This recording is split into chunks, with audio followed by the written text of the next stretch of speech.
ናችሁልኝ? እኔ ያለው እግዚአብሔር ይመስገን። በያላችሁበት ሰላማችሁ ይብዛልኝ።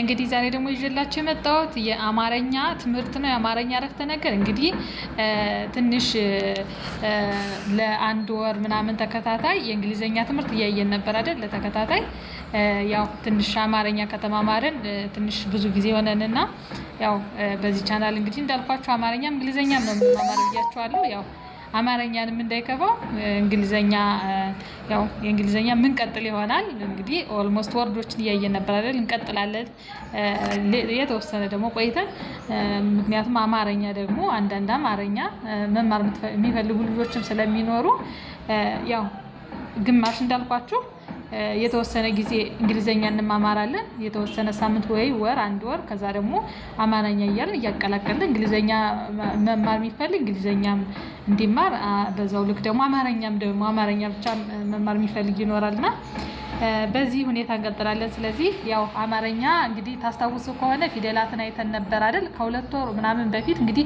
ቪዲዮውን መልሳችሁ ማየት ትችላላችሁ። እዚሁ አባይ ቲዩብ ሰርች አድርጋችሁ ቻናሉን ወደ ታች ማየት ትችላላችሁ። እንግዲህ ቃላትን እስከፈ ጨርሰናል። ከዛ በኋላ ደግሞ ፊደሎቹን ጨርሰናል። ከፊደሎቹ በኋላ ደግሞ ቃላትን መስርተናል። ስለዚህ አረፍተ ነገር አልመሰረትንም።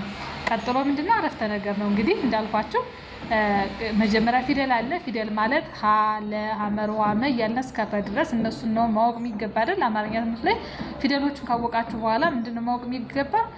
ወደ ወርድ ማለት በአማርኛው ቃላት ምስረታ። ለምሳሌ አበበ፣ ከበደ፣ አስቴር ምናምን ቃላት ማለት አንዳንድ ብቻ ማለት ትርጉም ያለው ቃል ከቃላት በኋላ ደግሞ ምንድነው? አረፍተ ነገር ነው። ምክንያቱም ምንድነው ቃላት ምንድነው? የአረፍተ ነገር መጀመሪያ ትርጉሙ አረፍተ ነገር የቃላት ስብስብ ነው ማለት ነው። ሁለትና ከዛ በላይ የሆኑ ቃላት ለምሳሌ ይሄ አለ የመጀመሪያው፣ ሶስቱም የተለያዩ ቃላት ናቸው። አበበ ራሱን ችሎ አንድ ቃል ነው። ቤት ብቻውን ቃል ነው። ገዛ የሚለው ብቻውን ቃል ነው። እነዚህ ግን በአንድ ላይ ሲጣመሩ አረፍተ ነገር ይሰጡናል። ስለዚህ አረፍተ ነገር ማለት ትርጉም ያለው ነገር፣ እንደዚህ ሆነ፣ እንደዚህ ተደረገ፣ የሆነ መልእክት የሚያስተላልፍ ነገር ምን ይሆናል?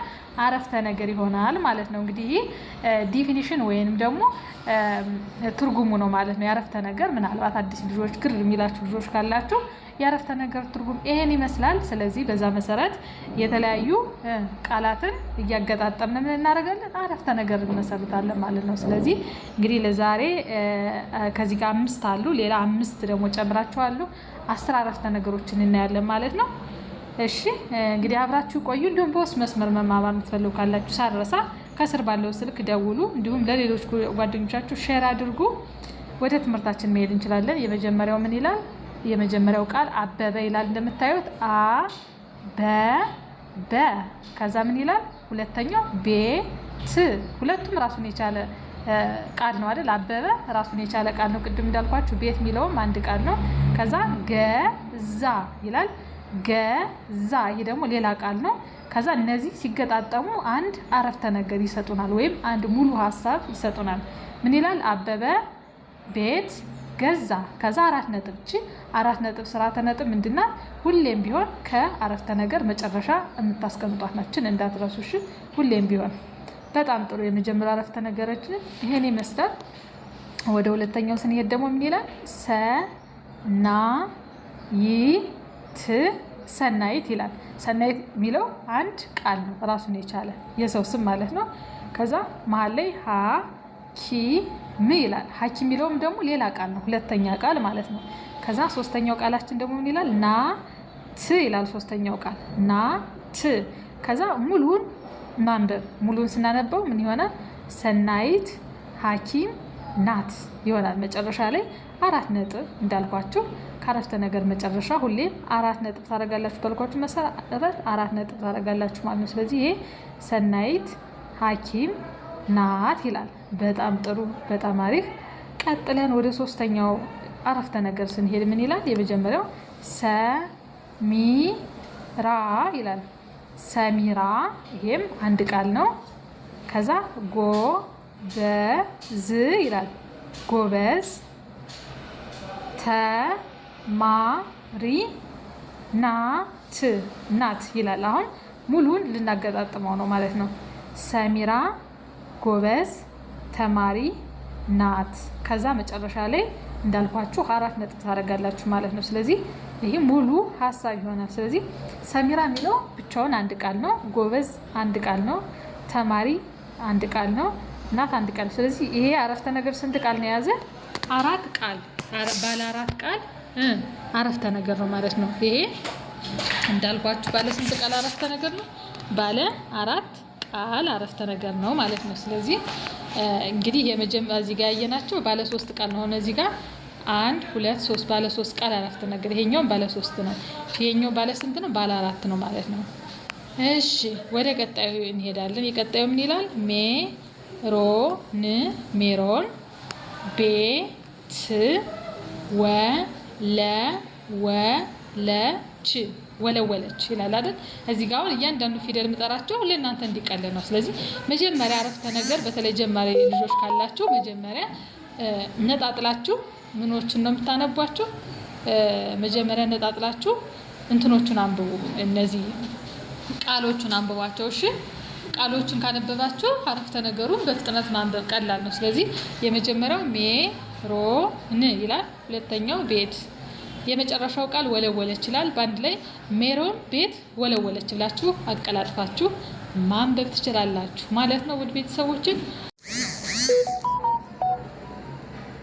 እሺ ቀጥሎ የምናየው እንግዲህ ይሄኛውን አይተናል።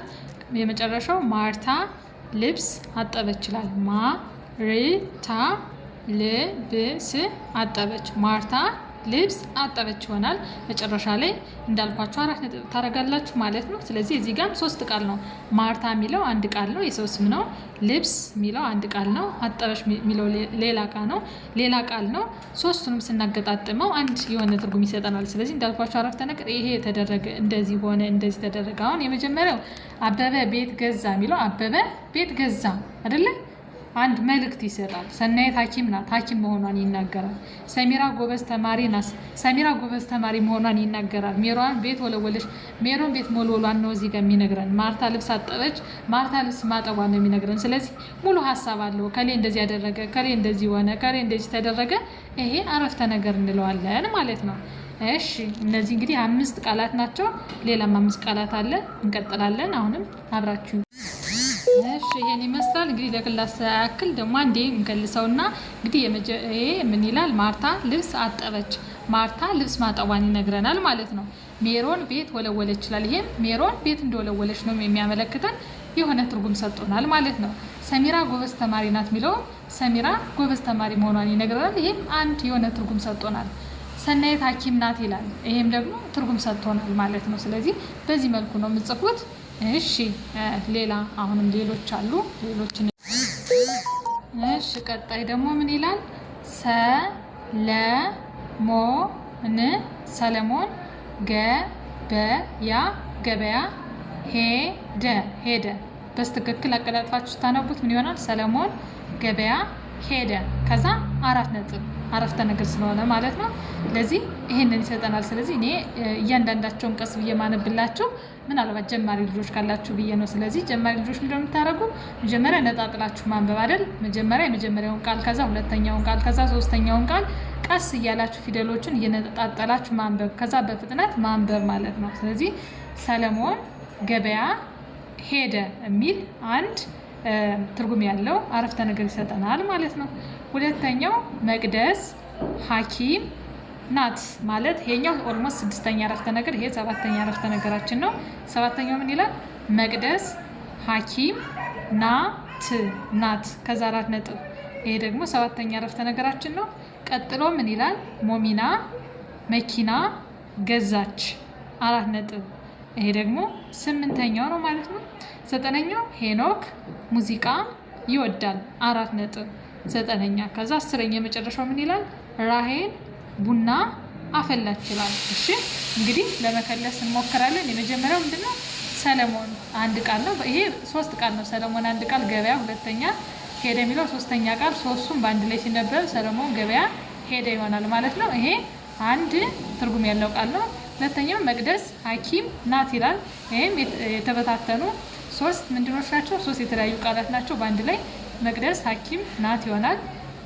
ከዛ ቀጥሎ ሞሚና መኪና ገዛች። እነዚህም ሶስት ሞሚና የሚለው አንድ ቃል መኪና ሁለተኛ ቃል ገዛሽ የሚለው 3 ቃል ስለዚህ ይሄ አረፍተ ነገር ስንት ቃል ይዟል ብላችሁ ስንት ቃል ነው 3 ቃላትን ይዟል ማለት ነው ከዛ ይሄኛውም 3 ቃላትን ይዟል የመጨረሻውን በተመሳሳይ ሄኖክ አንድ ቃል ነው ሙዚቃ ይወዳል መጀመሪያ እንዳልኳችሁ ብቻውን ማንበብ ከዛ በትክክል አገጣጥማችሁ ማንበብ ሄኖክ ሙዚቃ ይወዳል ብላችሁ ስታነቡት በትክክል ማንበብ ትችላላችሁ ከዛ የመጨረሻውን ራሄል ቡና አፈላሽ የሚለው ባለ ስንት ቃል ነው ባለ 3 ምክንያቱም ራሄል አንድ ቃል ነው ቡና አንድ ቃል ነው አፈላች አንድ ቃል ነው ሶስቱም ባንድ ላይ ግን ትርጉም ያለው ቃል ይሰጠናል ማለት ነው ስለዚህ እንዳልኳችሁ ምንድነው አረፍተ ነገር ማለት ትርጉም ያለው ቃል ነው ትርጉም ያለው ነገር ነው የቃላት ስብስብ ነው አይደል እንዳልኳችሁ ሁለትና ከዛ በላይ የሆኑ የቃላት ስብስብ ነው ብያችኋለሁ እንግዲህ ስንጀምር እንደነገርኳችሁ ስለዚህ እነዛን ሰብሰብ ስናደርገው አንድ ትርጉም ያለው ነገር ይሰጠናል ስለዚህ አሁን እዚህ ጋር እንደዚህ ሆነ እንደዚህ ተደረገ ነው በቃ አረፍተ ነገር ማለት በቀላሉ አሁን እዚህ ጋር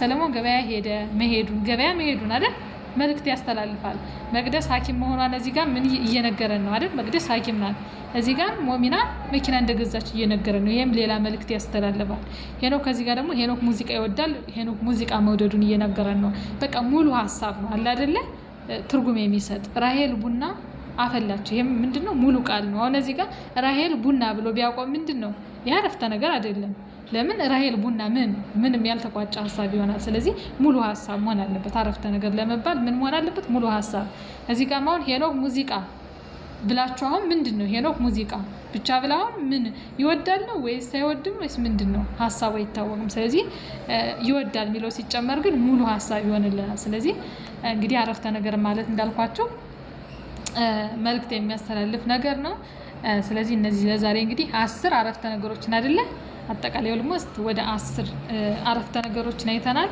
እነዚህን ምንድነው የምታረጉት የቤት ስራ ሁሉንም ደብተራችሁ ላይ ትጽፋላችሁ ከዛ በደንብ ቪዲዮውን እየመላለሳችሁ እነዚህን ታጠናላችሁ ማለት ነው ለዛሬ ለነገ ደግሞ አሁንም አረፍተ ነገር ሌላ አረፍተ ነገር ደግሞ ይዤላችሁ እመጣለሁ እነሱን እናነባለን እንግዲህ በደንብ መማር ነው እንግዲህ የሚጠበቅባችሁ ምንድነው ከኛ ጋር ከአባይ ቲዩብ ጋር መማማር ነው እንዲሁም ከዚህ የበለጠ ደግሞ በየቀኑ ከእናንተ ጋር እየተገናኘን በየዕለቱ መማማር ዕውቀት መገብኘት እንፈልጋለን የምትሉ ልጆች ካላችሁ ደግሞ ከስር ባለው ስልክ ደውሉ በውስጥ መስመር እናስተምራለን ማለት ነው እንግዲህ ለዛሬ አይ ቲንክ እነዚህን ነው ያየነው ለነገ ደግሞ በሌላ ትምህርት እንገናኛለን በያላችሁበት ሰላም